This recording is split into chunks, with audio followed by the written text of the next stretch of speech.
র্যাবের TFI sell গুম এবং শারীরিক নির্যাতনের অভিযোগে ১৭ জনের বিরুদ্ধে আনুষ্ঠানিকভাবে বিচার শুরু করার নির্দেশ দিয়েছে আন্তর্জাতিক অপরাধ ট্রাইব্যুনাল ১।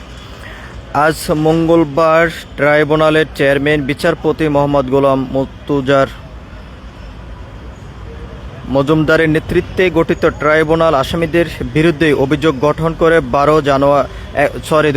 ২১শে জানুয়ারি প্রসিকিউশনের সূচনা বক্তব্য ও সাক্ষ্য গ্রহণের দিন ধার্য করা হয়েছে।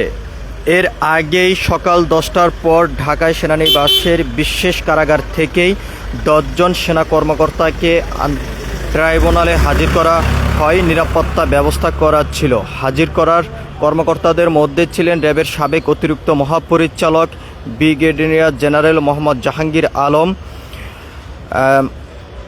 General Mohammad Mostafa Sarwar, general Mohammad Kamrul Hasan, general Mohammad Mahbub Alam, colonel K M Azad, colonel Abdul Al Momen, colonel Anwar Latif.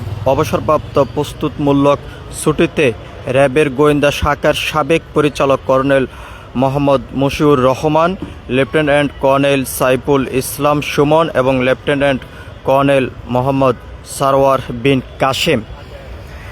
আমরা আপনাদেরকে সরাসরি দেখানোর চেষ্টা করছি আন্তর্জাতিক অপরাধ ট্রাইব্যুনাল থেকে যুক্ত হয়ে। আজকের এই মামলাটির দিন তারিখ ধার্য করেই ব্যাপক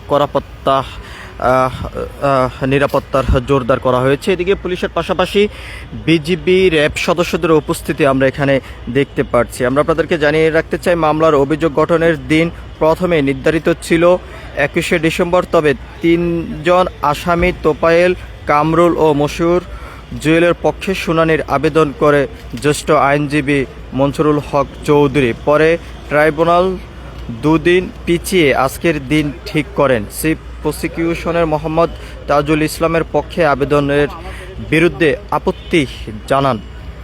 মামলার পলাতক আসামিদের মধ্যে রয়েছেন সাবেক প্রধানমন্ত্রী শেখ হাসিনা, প্রতিরক্ষা বিষয়ক উপদেষ্টা মেজর জেনারেল অবসরপ্রাপ্ত তারিক আহমেদ সিদ্দিক, সাবেক স্বরাষ্ট্রমন্ত্রী আসাদুজ্জামান খান কামাল, সাবেক আইজিপি বেনজির আহমেদ, র্যাবের সাবেক ডিজিএম খুরশিদ হোসেন, র্যাবের সাবেক মহাপরিচালক ব্যারিস্টার হারুনুর রশিদ ও র্যাবের সাবেক পরিচালক লেফটেন্যান্ট কর্নেল অবসরপ্রাপ্ত খায়রুল ইসলাম।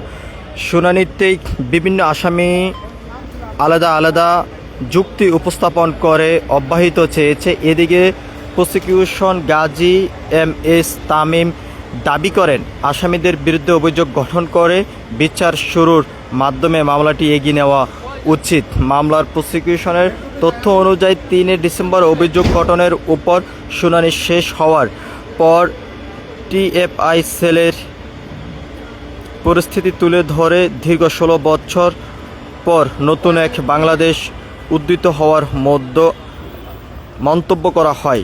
এ মামলায় ৮ অক্টোবর আনুষ্ঠানিক অভিযোগ দাখিলের পর ১৭ জনের বিরুদ্ধে গ্রেপ্তারি পরোয়ানা করা হয়েছে। আমরা আপনাদেরকে একটু দেখানোর চেষ্টা করছি আন্তর্জাতিক অপরাধ ট্রাইব্যুনালের সামনের থেকে আজকের এই মামলার দিন তারিখটি ধার্য করে ব্যাপক নিরাপত্তা জোরদার রয়েছে আন্তর্জাতিক অপরাধ ট্রাইব্যুনালের প্রধান যে ফটকটি রয়েছে ফটকের সামনে। এদিকে পুলিশের পাশাপাশি বিজিবি র্যাব সদস্যরা এখানে উপস্থিত রয়েছেন। সব কিছু মিলিয়ে এই ছিল এখনকার মতন আমার কাছে আন্তর্জাতিক অপরাধ ট্রাইব্যুনাল থেকে সর্বশেষ। পরবর্তী আপডেট পেতে সবাই দেশ রূপান্তরের সঙ্গে থাকুন। ধন্যবাদ সবাইকে।